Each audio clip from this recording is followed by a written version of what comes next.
BRS నుంచి వేరుపట్టిన తర్వాత కల్వకుంట్ల కవిత సొంతంగా తనకంటూ ఒక మార్క్ ఉందని నిరూపించుకునే ప్రయత్నాలు చేస్తున్నారు. ఇందుకోసం ఇప్పటికే జాగృతి సంస్థ నుంచి అనేక కార్యక్రమాలను సైతం చేస్తున్నారు. అలాగే జాగృతి జనం బాట పేరుతో యాత్ర మొదలుపెట్టి తెలంగాణలోని అన్ని నియోజకవర్గాల్లో కూడా చుట్టి వచ్చేలా ఇప్పటికే ప్రణాళికలను రూపొందించుకున్నారు కవిత. ఇప్పటికే పలు జిల్లాల్లో పర్యటించిన కవిత ఆయా జిల్లాల్లో ఉన్న బీఆర్ఎస్ పార్టీ ముఖ్య నేతలను టార్గెట్ చేస్తూ ఘాటు వ్యాఖ్యలు చేశారు.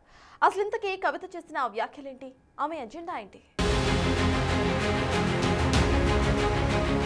దగ్గర పెట్టుకొని చేసిన అలిగేషన్ కి జవాబు ఇవ్వండి, అంతేగాని విమర్శ చేస్తాం, పర్సనల్ గా మాట్లాడతాం, ఆడపిల్ల కదా ఏమంటదిలే అనుకుంటున్నాం.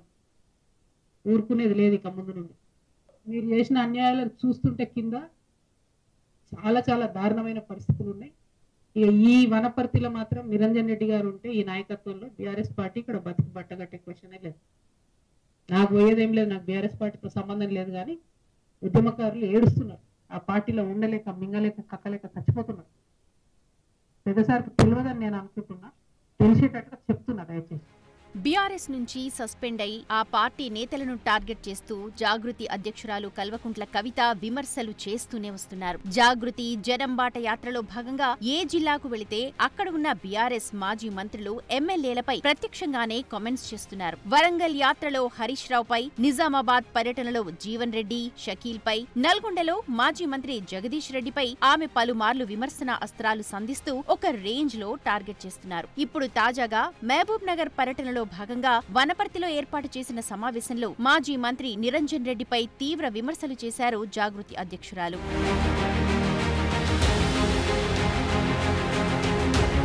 వనపర్తిలో నిరంజన్ రెడ్డి ఘోరాతి ఘోరంగా అరాచకాలకు పాల్పడుతున్నాడని, ఒక్క ఎకరానికి కూడా నీరు తీసుకురాని ఆయన నీళ్ల నిరంజన్ రెడ్డి అని పేరు ఎందుకు పెట్టుకున్నాడని ఎద్దేవా చేశారు కవిత. నిరంజన్ రెడ్డి కృష్ణానది కబ్జా చేసి ఫామ్ హౌస్ కట్టుకుంటే ప్రభుత్వం ఎందుకు చర్యలు తీసుకోవట్లేదని మండిపడ్డారు. అలాంటి వ్యక్తి తనపై ఇష్టానుసారంగా మాట్లాడుతున్నాడని, ఇక నుంచి ఎలాంటి వ్యాఖ్యలు చేసినా సహించేది లేదు అంటూ కవిత హెచ్చరించారు. వనపర్తి జిల్లాలో మళ్ళా బీఆర్ఎస్ పార్టీ జన్మలో కోలుకోలేని దెబ్బపడ్డది.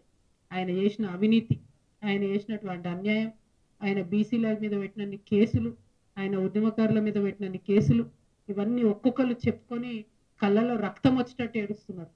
మరి అన్నిటికన్నా ఎక్కువ ఆయన ఒక్కటి కాదు మూడు ఫామ్ హౌస్లు కట్టుకున్నారు. ఆయన ఒక్కసారి ఎమ్మెల్యే అయితే, ఒకసారి మంత్రి అయితే మూడు ఫామ్ హౌస్లు కట్టుకున్నారు. కట్టుకుంటే సరే కష్టార్జితం మీద కట్టుకున్నాడో, తన పిల్లలు పంపిస్తే కట్టుకున్నా అని ఆయన చెప్తున్నాడు. ఇబ్బంది లేదు, కానీ అందులో అసైన్ భూములు ఉన్నాయని చెప్తున్నారు. అందులో ఆర్డీఎస్ కోసం సేకరించినటువంటి భూములు ఉన్నాయని చెప్తున్నారు. మొత్తం కృష్ణా నది కంప్లీట్ గా ఒక కాలువ అంతా మీ ఫామ్ హౌస్లకు వెళ్ళిపోతుందని చెప్తున్నారు. దాని మీద మరి ఎందుకు ఇప్పుడు కాంగ్రెస్ గవర్నమెంట్ ఎంక్వైరీ చేస్తలేదు? ఏం అండర్స్టాండింగ్ ఉన్నది? 101%. మరి నిరంజన్ రెడ్డి గారు చేసినటువంటి అవినీతి కేసీఆర్ గారికి తెలియదా? లేకపోతే ఈ అవినీతి పైదాకా పోకుండా హరీష్ రావు గారు కాపాడినరా?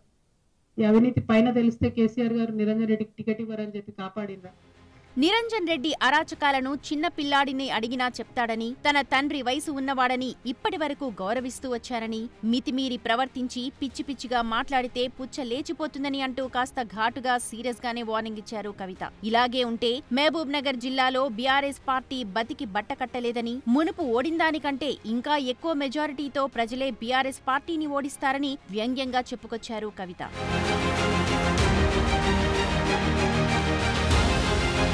మాజీ మంత్రి నిరంజన్ రెడ్డి హరీష్ రావు మనిషి కాబట్టే సీఎం రేవంత్ రెడ్డి చర్యలు తీసుకోవట్లేదని, ఇలా అవినీతిని ఎంకరేజ్ చేస్తే తెలంగాణ బాగుపడుతుందా అంటూ ప్రశ్నించారు. తాను చేసిన విమర్శలకు సమాధానం చెప్పకుండా ఇష్టమొచ్చినట్లు మాట్లాడితే ఊరుకునేది లేదంటూ తెగేసి చెప్పారు కవిత. అయితే నిరంజన్ రెడ్డితో పాటు ఇతర మాజీ మంత్రులు చేసిన అవినీతి బాగోతాలు కేసీఆర్ కు తెలియవని, ఆయనకు తెలియజేసేందుకే తాను ఈ సమావేశం ఏర్పాటు చేశానంటూ చెప్పుకొచ్చారు కవిత. ఇప్పుడైతే మీడియా ద్వారా నేను కేసీఆర్ గారి దృష్టికి తీసుకెళ్తున్నాను. ఇక్కడ ఏ ఒక్క చిన్న పిల్లగాని కదిలిచ్చినా కూడా గొల్లుమని చెప్పి ఆయన అవినీతి గురించి చెప్తా ఉన్నారు. ఎమ్మెల్సీ కవిత వ్యాఖ్యలకు స్ట్రాంగ్ కౌంటర్ ఇచ్చారు మాజీ మంత్రి సింగిరెడ్డి నిరంజన్ రెడ్డి. కవిత ఎవరిని సంతోషపెట్టాలని చూస్తోందో తెలియదన్నారు. తాను కక్షపూరితంగా ఎవరి మీద కేసులు పెట్టించలేదన్నారు. ఒకవేళ అలా ఏమైనా ఉంటే నిరూపించాలని సవాల్ చేశారు. తప్పుడు ఆరోపణలు చేయవద్దని కవితకు సూచించారు. తండ్రి వయసు ఉన్న మంత్రులు, ఎమ్మెల్యేలను ఇంటికి పిలిపించుకుని మాట్లాడుతున్నావంటూ నిప్పులు చెరిగారు. నీళ్ల నిరంజన్ రెడ్డి అని తాను కావాలని పిలిపించుకోలేదని, నీవే లిక్కర్ రాణి అని పిలిపించుకోవాలి అంటూ కల్వకుంట్ల కవితకు చురకలంటించారు. నీ నీకు హైదరాబాద్ లో విలాసవంతమైన ఇళ్లు, గండిపేటలో విలాసవంతమైన ఫామ్ హౌస్లు ఎక్కడి నుంచొచ్చాయని కవితను ప్రశ్నించారు. తనకు ఎక్కడా ఫామ్ హౌస్లు లేవని క్లారిటీ ఇచ్చారు. ఇంకా పెద్ద మేయాడితో ఓడించేది ఉండే అని మాట్లాడుతుంది ఈమె. నీకెందుకమ్మా అంత కసి? నాకు అర్థం కాదు. ఎంత శాపనార్థాలు పెట్టేటంత నీకేం అడ్డం వచ్చినాం అంటే నీ ఈగో సాటిస్ఫై కాలే. నీకు ఉండేటువంటి దురహంకారం ఎటువంటిదంటే వీళ్ళు చెప్పాలి కాబట్టి చెప్పాల్సి వస్తుంది. తండ్రి వయసు వాళ్ళను, మంత్రుల్ని, పార్టీ ఎమ్మెల్యేలని, నాయకుల్ని ఇంటికి పిలిపించుకొని మాట్లాడేటువంటి సంస్కారం ఇది. పోని వాళ్ళ జాబితాలో ఉన్నోళ్ళం మేము 4-5 మందిమే. నీవెవరు అసలు? ఒక కేసీఆర్ కూతురు అనే కదా నిన్ను ఇంతమంది గౌరవించింది. మా అయితే నువ్వు ఎంపీ అయితే నీ జిల్లా కాడికి, నీ పార్లమెంట్ కాడికి, మొత్తం తెలంగాణకి నీవేంది అసలు? నువ్వు ఎత్తక ముందు లోకంలో తెలంగాణలో ఎవరు బోనం ఎత్తనట్లు, ఎవరికి బోనం వేదలేదు అన్నట్లు, నువ్వు ఆడక ముందు బతుకమ్మనే లోకం ఆడనట్లు. మేము నిన్ను ఎత్తుకున్నాం, మా బిడ్డని, మా చెల్లెలని ఎత్తుకున్నాం, మురిసిపోయినాం. తెలంగాణ ప్రతీకని విశ్వవ్యాపితం చేసే ఒక గొప్ప ప్రయత్నం జరుగుతుందని. కానీ ఈ ప్రయత్నం అంతా కూడా అటు తిప్పి ఇటు తిప్పి అది ఎటుదారి మళ్ళీందో ఇవాళ బాధపడుతున్నాం. ఈ వివాదం నేపథ్యంలో కవిత ఎక్కడికి వెళ్లినా అక్కడి బీఆర్ఎస్ ముఖ్య నేతలను టార్గెట్ చేస్తూ తీవ్ర విమర్శలు చేస్తుండడం చర్చనీయాంశంగా మారింది. ఓ పక్క జాగృతిని బలపరుచుకోవడానికి ప్రయత్నిస్తూ, మరో పక్క బీఆర్ఎస్ పార్టీని బలహీనపరిచేందుకు పార్టీపై, పార్టీ సీనియర్ నేతలను ఉద్దేశించి ఘాటు వ్యాఖ్యలు చేస్తున్నారు కవిత. దీనివల్ల బీఆర్ఎస్ కు రానున్న స్థానిక సంస్థల ఎన్నికల్లో పెద్ద ఎత్తున డ్యామేజ్ జరిగే అవకాశం ఉంది అంటూ ఆ పార్టీ శ్రేణుల్లోనే చర్చ జరుగుతోంది. నిజంగానే కవిత వల్ల మున్ముందు రోజుల్లో బీఆర్ఎస్ కు తిప్పలు తప్పేలా లేవు అంటూ రాజకీయ విశ్లేషకులు అభిప్రాయపడుతున్నారు.